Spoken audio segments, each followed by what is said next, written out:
Assalamualaikum warahmatullahi wabarakatuh. Perkenalkan, nama saya Muhammad Yusril Rizal Fahmi dengan nomor induk mahasiswa 19230106. Kali ini saya akan menjelaskan terkait dengan verzet sebagai tugas mata kuliah Hukum Acara Perdata yang diampu oleh Bapak Chandra Hadi Kusuma, SSY, SH, MH, MKN. Denden verzet atau perlawanan pihak ketiga dalam sengketa perdata merupakan upaya hukum yang dilakukan oleh pihak ketiga yang semula bukan pihak yang berperkara karena merasa memiliki kepentingan atas objek yang dipersengketakan atau merasa objek sengketa tersebut adalah miliknya. Yurisdiksi pengadilan sebagaimana ketentuan pasal 195 ayat 6 HIR bahwa denden verzet diajukan kepada 1. Pengadilan yang memutus perkara tersebut. 2. Pengadilan yang melakukan sita jaminan atau sita eksekusi apabila pelaksanaan sita jaminan atau sita eksekusi tersebut didelegasikan. Dasar mengajukan perlawanan denden verzet yaitu adanya sita eksekusi atau sita jaminan konservatoir beslak yang dilakukan pengadilan merugikan pihak ketiga. Kemudian pihak ketiga adalah bukan pihak yang berperkara.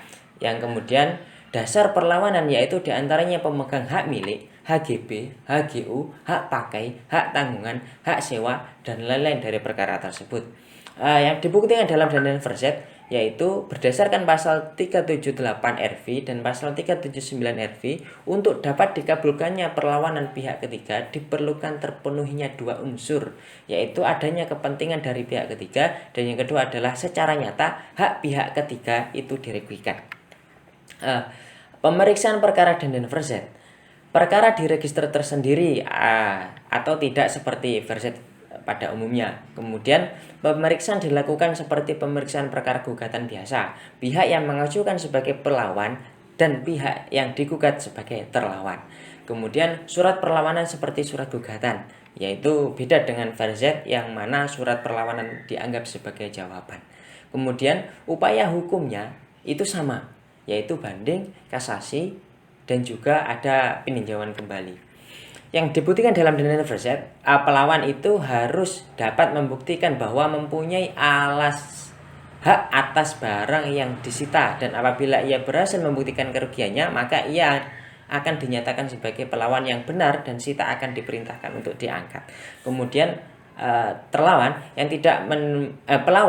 tidak dapat membuktikan bahwa ia adalah pemilik dari barang yang disita, maka pelawan akan dinyatakan sebagai pelawan yang tidak benar atau pelawan yang tidak jujur dan sita akan dipertahankan.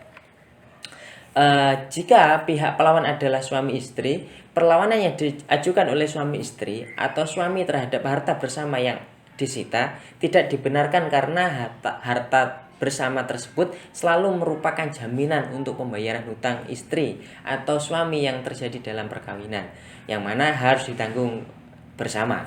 Kemudian perlawan oleh suami atau istri terdapat harta bersama bisa diterima apabila ada perjanjian masalah pemisahan harta perkawinan dan pada saat penandatanganan penjaminan dilakukan oleh pihak bersama-sama.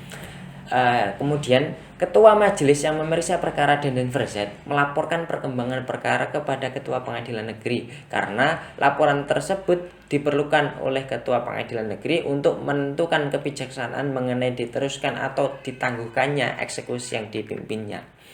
Perlawanan pihak ketiga adalah upaya hukum luar biasa dan pada azasnya tidak menangguhkan eksekusi. Eksekusi harus ditangguhkan oleh ketua pengadilan negeri yang memimpin eksekusi apabila perlawanan benar-benar beralasan. Kaidah hukum dalam pemeriksaan verzet yaitu putusan MA nomor 3089/PDT/1991 yang mana menjelaskan sita jaminan atau konservatoir beslak yang diletakkan di atas milik pihak ketiga memberi hak kepada pemiliknya untuk mengajukan denden verzet. Hal ini dijelaskan dalam bukunya Yahya Harahap dalam Hukum Acara Perdata halaman 299 sampai halaman 300. Kemudian dijelaskan dalam putusan MA nomor 996 K/PDT/1989 bahwa Denden Verzet yang diajukan atas konservator Beslak yang diletakkan pada pengadilan negeri dalam suatu perkara perdata dapat dibenarkan selama putusan perkara yang dilawan atau perkara pokok tersebut belum mempunyai kekuatan hukum tetap serta konservator Beslak tersebut belum diangkat. Jadi itu penjelasan terkait Denden Verzet. Semoga bermanfaat. Wallahul muwaffiq ila aqwamit thoriq. Wassalamualaikum warahmatullahi wabarakatuh.